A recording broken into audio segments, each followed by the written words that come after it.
Crystallize for a lot of reasons lately has taken my interest, and I think it does kind of just stem from a want to really defend the season. And this is to not say that the season itself is good. I don't think Crystallize can be described as good or bad, and I intend on covering that one day. But the thing is that there is an episode in particular that I have always liked, and I honestly do think it's the best episode from the season. And that for me is the episode Brave But Foolish. I think from start to back it's an extremely good episode, and this actually did just start out as me initially wanting just to talk about the end of the episode, but I realised that all of it does kind of have what I want in a Ninjago episode, so I'm going to briefly cover it and then get to Wu vs The Overlord. Because in my opinion, this episode has exactly what I want. It has stakes, it has the shift of power, it has actual consequences in terms of the season, and I really do like that. And also, it just has a really good fight scene that I think is one of the best we've ever seen within Ninjago's history. So sit back, relax, and let's talk about Brave But Foolish, Crystallize's best episode. When this episode starts out, we see the ninja going full force on their plan to take down the Overlord, or more specifically the Crystal Island. We get to see the ninja going in with these new vehicles, these new weapons that actually give them the ability to take on the Vengestone army. And initially speaking, it seems like the plan is going extremely well. They are taking down the soldiers, and it seems to be that there's going to be a success. We do get a couple of scenes in the interim. We get to see Ronin talking to other prisoners about how the ninja are doing good. It's almost like a scene where they're like, hey guys, remember when Ronin was actually a good character?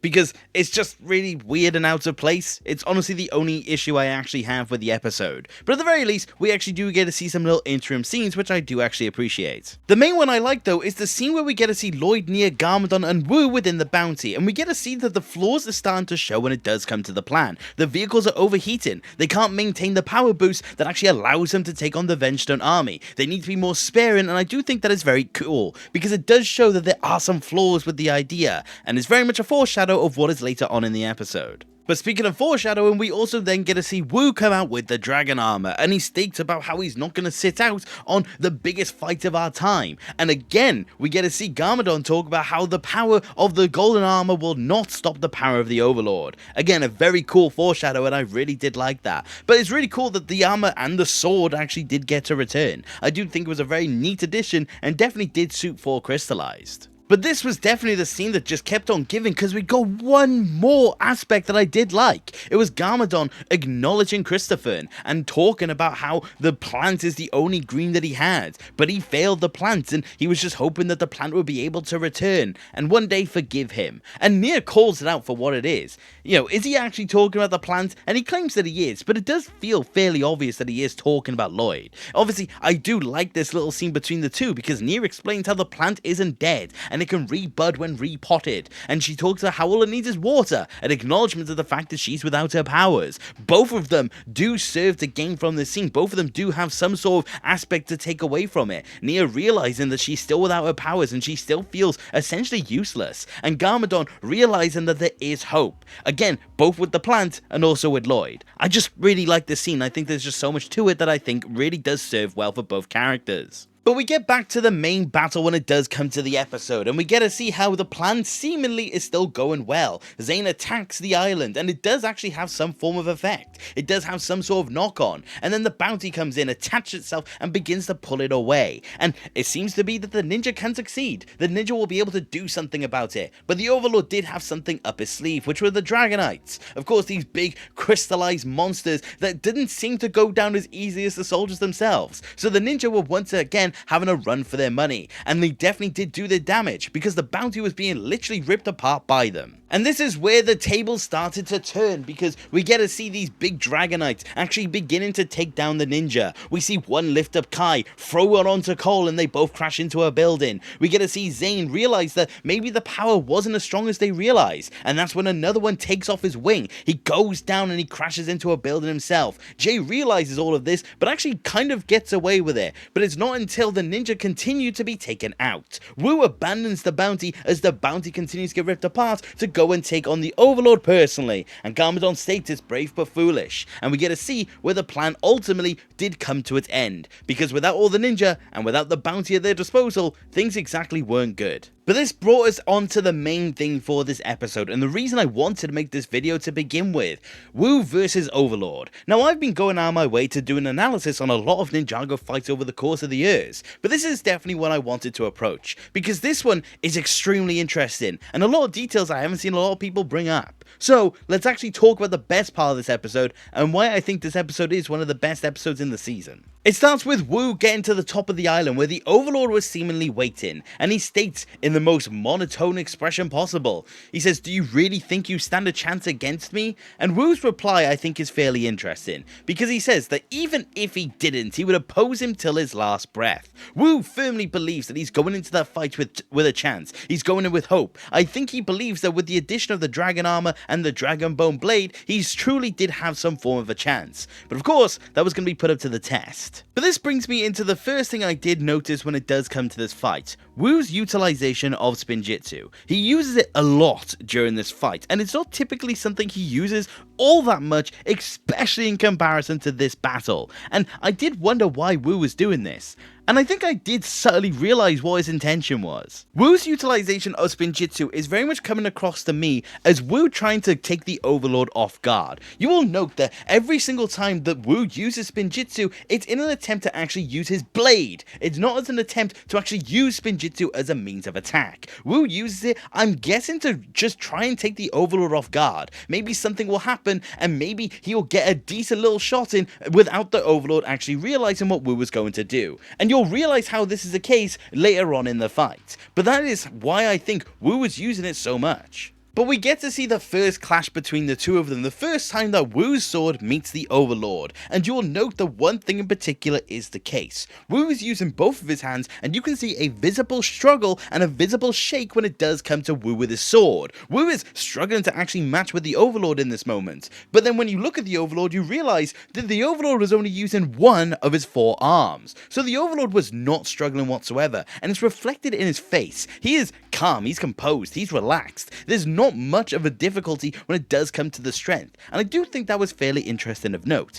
because once they actually end this clash, you can actually see Wu's right hand actually leaves his blade. It's almost like he was struggling to actually keep the sword within place, showing that the Overlord is much more powerful than Wu in this very moment. But this brings me on to the second thing I noticed about Wu during this fight. Not only was he using Spinjitzu a lot, there was actually a very interesting effect that was coming from Wu throughout the entirety of the fight. Now, when he swung the blade, there was a golden effect. There was an element of power when it did come to the swing. And we've only seen that a couple of times before now, and that's typically when an elemental power is being channeled through a weapon. So it seems to be that Wu was channeling the powers of creation through the Dragon Bone blade. But not only that, we actually see the same elemental effect come from Wu's hands and Wu's feet, and it shows that Wu was actually utilizing creation in this moment, but I think for the same purposes that Lloyd used it in Season 8 against Garmadon. In my opinion, Wu was using creation as a shield against darkness. We then get into the next main interaction between the two of them, where Wu is just swinging the sword in a hope that it does land, and the Overlord is either dodging or he is utilizing purple crystals to actually throw at Wu, and Wu is deflecting all of them.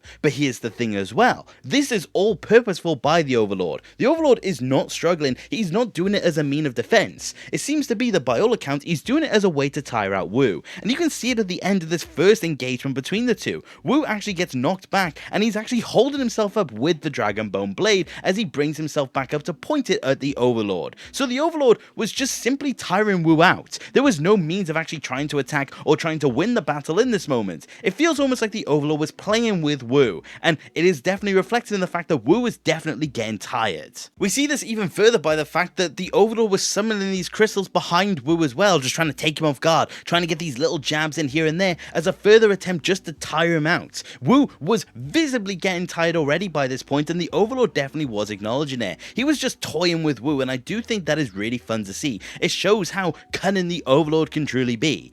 But it's not as dire as the next thing that Wu does. After that small interaction, Wu again does spin Jitsu, but as a means to go for the Overlord's throat. And I really like this scene. I honestly think that is so dire and something we don't actually see within the scope of Ninjago. It's not typically something that they will actually cover. Wu was going for the heads, which I think is absolutely fascinating to see. And I think the Overlord does acknowledge this, because after this point in time, the Overlord does become a lot more vicious in his attacks. It is the closest that Wu came in that moment, and I think the Overlord realized that he probably needed to do something about it. And it's reflected in the Overlord's words. He states that the end is now, and that is it. It's the moment where it goes from just a silly little back and forth that the Overlord was enjoying to something that he actually needed to get rid of. And I do find that really funny to see. After that, Wu actually jumps at the Overlord as an attempt to get him once more, and we get to see again the whole thing of the power being reflected. When Wu comes down with the blade and the Overlord deflects it, you can see creational energy on the blade. You can see lightning effects on the blade. Wu was channeling creation to stop the Overlord in this moment. I really like this, and I think it's a really cool detail, showing that Wu was putting everything into the fight,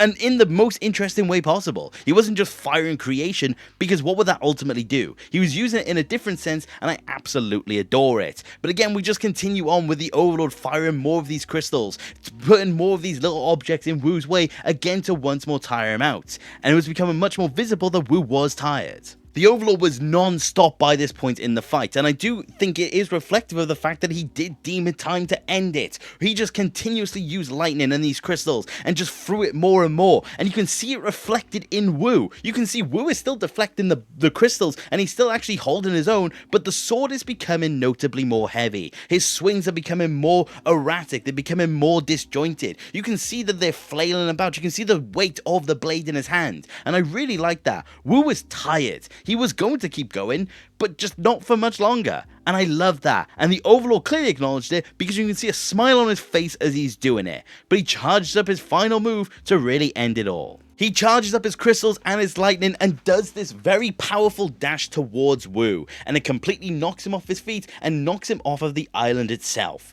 He loses his weapon, he loses all hope, and he's hanging there on for dear life. He doesn't know what to do, and the Overlord had him exactly where he wanted him. He stood above him and stated that he needed to be the first to fall, and it was proof of the concept of the ninja's plan ultimately failing, because Wu went in strong and ready and ended weak and falling off of the island.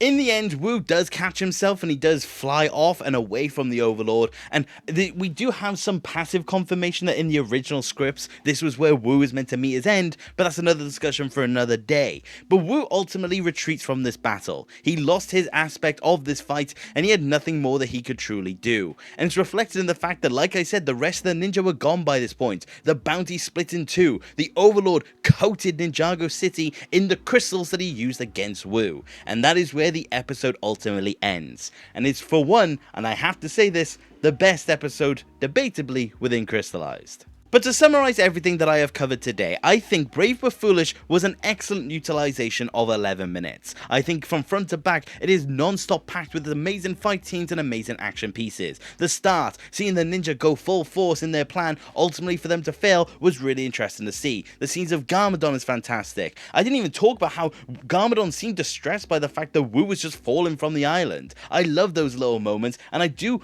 honestly hope that Dragon's Rising may give us more of that. But like I said, going into that fight, seeing how Wu goes in strong, watch him progressively get weaker and more tired, and watching his utilization of his powers was really cool. And then seeing the Overlord toy with Wu, have his fun, and as soon as Wu does something that could have got him, he became more serious and actually got rid of Wu in that very moment. It's a fantastic fight. It's beautifully choreographed. I love everything about it, and the visuals were absolutely stunning. It is one of the best fights in all of Ninjago. I think that is honestly no debate. So if there is one thing to take away from this episode for me, is that I absolutely adore it, and it's one that I will frequently come back to, because it's just a really fun time, and I wish Crystallized was more like that, but unfortunately, it ultimately wasn't. But more on Crystallized at a later date. But that is about it for today, you guys, and thank you very much for watching. And let me know what you think of this episode. Do you like it or do you dislike it? I would love to know your opinion on it, because I would like to know if I've got a hot take here. And if you do, or don't agree with me, please let me know in the comment section down below. But like I said, thank you very much for watching. I do hope hope you enjoyed. And if you did, please consider subscribing. I love talking about Ninjago with more people. And if you do want to support the channel any further, which you do not have to, you could always become a channel member and join the legends you see on screen. Thank you to each and every single one of you. Your support means the world to me. But like I said, that is about it for today, and thank you very much for watching. Take care. Okay,